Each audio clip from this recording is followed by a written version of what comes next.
The night the bishop came to take supper at our house, my husband waited until his buggy was out of our lane before he told me what the night still required of me. I was a young wife then, and I did not have a word yet for what was wrong in my house. It took me 3 years and an old widow's kitchen to find one, but that comes later. That night I was standing in a clean kitchen at 10 o'clock, with 2 days of cooking behind me and the last plate drying on the rack, thinking the day was finally done. I did not yet know that in my house the day was only beginning again, that the floor would want sweeping a second time, and the napkins pressing a second time, and that no one would ever say why. My mom had done it before me, and her mom before her, and I would have called it goodness. I did not know that goodness can be a thing handed down like a debt. Here is what happened in my house the night the bishop came to supper, and what it took from me, and what an old widow named Fanny gave me back. I was married at 21, in November, in the front room of the bishop's own house, the way all the weddings in our district were done then, with the benches brought in and 400 chickens roasting in 3 neighbors' ovens. My schooling had ended at 8th grade, as all of ours did, and everything I knew about keeping a house I had learned at my mom's elbow, the canning and the gardening, the cap strings ironed flat, the way the ordnung held the whole shape of our days without ever being written down anywhere you could point to. My husband was a steady man, a few years older than me, with 30 acres and a dairy herd, and I want to say plain, before anything else, that he was not a cruel man, because what I have to tell you is not a story about cruelty. It is a story about a custom, and customs are heavier than cruelty, because nobody thinks they are carrying one. The first autumn of my marriage, the bishop came to take supper with us, because that was the year we were the newly married household, and the newly married household fed the bishop. I cooked for 2 days. My mother-in-law came the morning of it, and walked my rooms the way you walk a field before planting, and before she left, she stood in my kitchen doorway and said to me, kind as she knew how to be, "A wife's work begins when the guest goes home." I thought she meant the dishes. I was 21 years old, and I thought she meant the dishes, and I did not have a word yet for what she actually meant. That first night I washed every plate and thought the day was done, until my husband came in from seeing the bishop's buggy off and asked, not unkindly, whether I meant to leave the floor with boot marks on it till morning. So I swept it again, by lamplight, and he nodded, and that nod settled something into place between us that neither of us had agreed to out loud. After that, it was simply the way of our house, and I want to be honest about how small each piece of it was, because that is how these things hold, not by one large wrong you can point at, but by 100 small ones that each look like nothing at all. When company came, the floor was swept twice, once before and once after, though the second sweeping never gathered more than a thimble of dust. The napkins were pressed again after they had been used once, late at night, because a crease had slept out of true. The lamp chimneys were wiped a second time before bed, so no shadow of soot would greet the morning, and the stove black was rubbed fresh though no eye would see the kitchen until breakfast. My mom had done the same. My mother-in-law had done the same, and still checked the hem of my tablecloth with her thumb when she visited. And when she found it right, she said nothing at all, which was her way of saying I had passed. I stopped singing at the dishes, because he liked the house quiet after dark. I stopped wearing the blue apron on Sundays, because his mother had noted once that the deacon's wife wore black.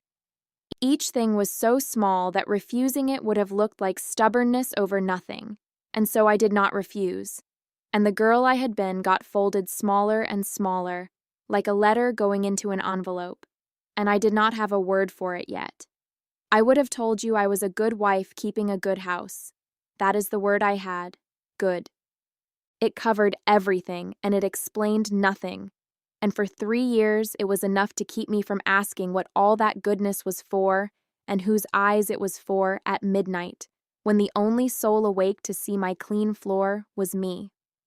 Our daughter was born in the second spring of my marriage, in the bed I had been married from, with the midwife from the next district and no doctor, because that was our way, no insurance, no hospital, unless a body was dying, And I was not dying, I was only slow. Slow is what I remember of that year. The baby nursed through the nights and woke with the first gray, and I moved through my days like a woman walking in creek water, everything in me a half step behind itself, the canning late, the garden late, the mending in a pile by my chair that never got smaller. That autumn, the bishop came again. His rounds, 2 years married now. We fed him in turn with the rest, and I knew by the middle of that week that I was not going to be fast enough. I cooked with the baby on my hip. I pressed the napkins the night before and pressed them again after supper with her fussing in the cradle by the stove, and the supper itself went fine. The bishop was gracious. He blessed the house and the child both, and his buggy was barely out of the lane when my husband came in from the yard and stood in the kitchen doorway and looked at the floor, and then at me, and then at the lamp. And he asked me, quiet, whether I was too tired to do the rooms the way they ought to be done, the way his mother would have left them. And here I will stop a moment, because if you have sat with me this far into my story, I would be glad if you would subscribe to this channel, so you do not miss what Fanny told me, and I would be gladder still to hear in the comments whether you have ever had work that only counted when nobody saw it, work that began just when everyone else believed the day was finished. I read every one, and some of your letters have carried me further than you know. I did the rooms that night, every one of them, with the baby asleep at last and the lamp turned low and my own shadow going ahead of me down the rows of floorboards, and I did not answer him anything at all. But something in me had shifted, the way a stone shifts in a wall, no sound, no fall, just a small change in where the weight is carried. In the morning, I wrapped the baby in the gray shawl, and I told my husband I was taking eggs to Fanny, and I walked out our lane with the October wind coming off the fields. Fanny was the oldest widow in our district, 81 years that autumn. Her husband 30 years in the ground, 2 sons buried before him, and a house at the end of the long lane that she kept clean the way a person keeps a grave clean, out of love and not out of fear. She had been at my wedding. She had held my daughter at her baptism and said the child had my eyes, and it was the only compliment I had been given in a year that did not have work folded inside it. I do not know that I decided to tell her anything. I know that I rehearsed not telling her the whole length of that lane. What business had I, a young wife with a good man and a healthy child, carrying a complaint no one had forced on her but a custom? The women of my district did not sit in one another's kitchens and speak against their husbands. It was not forbidden.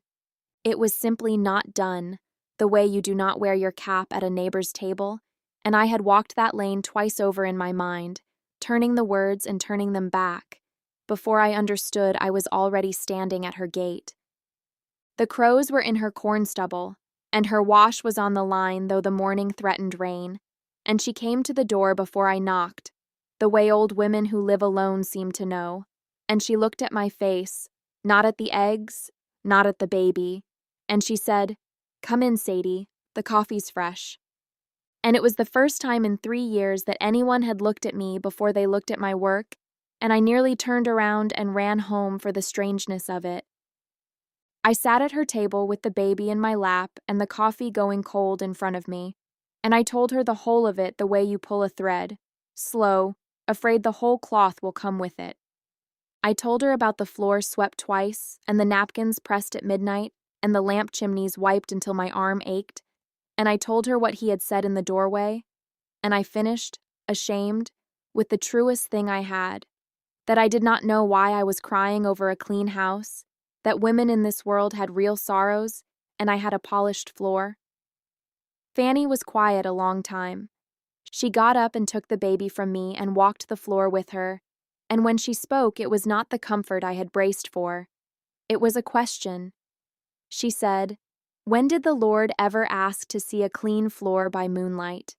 I have heard many sermons in the front rooms of our GMA, 2 hours at a stretch in the old High German, and not one of them ever went through me the way that one question did, because there was no answer to it. The Ordnung did not ask it of me. I had lived under that rule my whole life, and I knew what it held. The hem lengths and the buggy color and the plainness of the house, and there was nothing in it. Nothing anywhere. About a floor swept twice for no living eye to see. The bishop had blessed my house, Fanny said.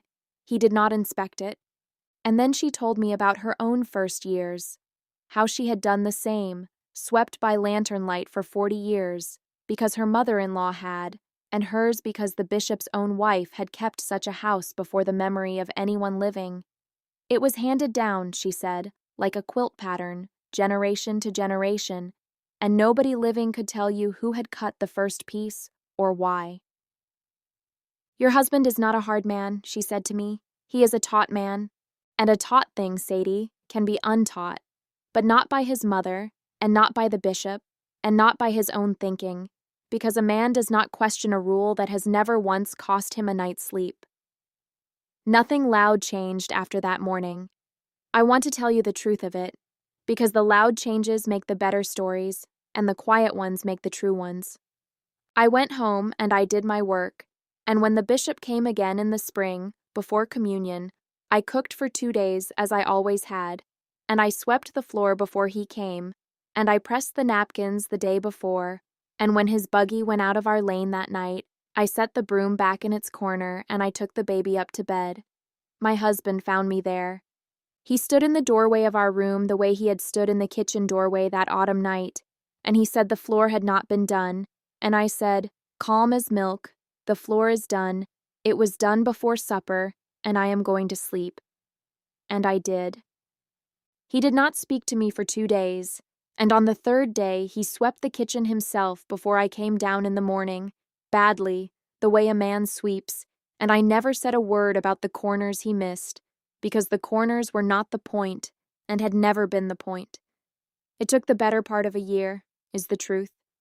Some nights the old rule rose up in him, and I would hear him in the kitchen after I had gone to bed, and I learned to let him have his midnight floors if he needed them, because you cannot unteach a man in a season what 40 years of women taught him without a word.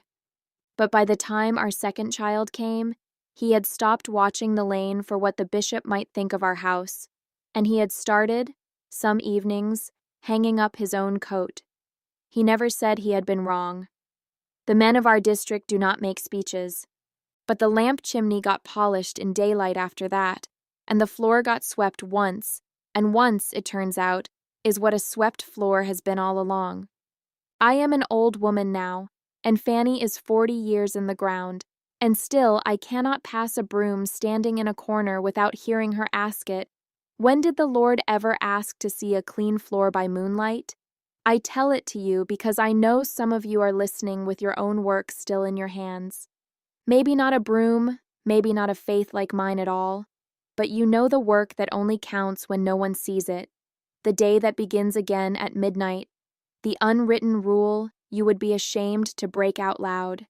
And I want you to hear what it took me 3 years and a widow's kitchen to learn. A thing handed down is not the same as a thing that is true. The bishop blessed my house and meant it, and my husband loved me the way he had been taught to love, and my mother-in-law was kind as she knew how to be, and every one of them was carrying a custom none of them had chosen, and still it had to stop somewhere, and it stopped with a tired young mother who simply went to bed. If you have no Fanny in your life, then let me be her for you tonight, from this kitchen to yours. No one who truly loves you needs your midnight, and the ones worth keeping will learn to hang up their own coats. For a long time, I did not have a word for what was wrong in my house. I have a word for it now. The word is enough. A floor swept once is enough. A wife who has fed her family and blessed her home and rocked her child to sleep has done enough, and she is allowed, you are allowed, to go to bed. I have tried to speak this with dignity toward the community that raised me, and not against it. I wrote it all down, the bishop's visits, the midnight floors, and Fanny's question, and the little e-book is waiting in the first pinned comment below if you want to sit with me a while longer. Thank you for keeping me company. Come back next time. I will put the coffee on.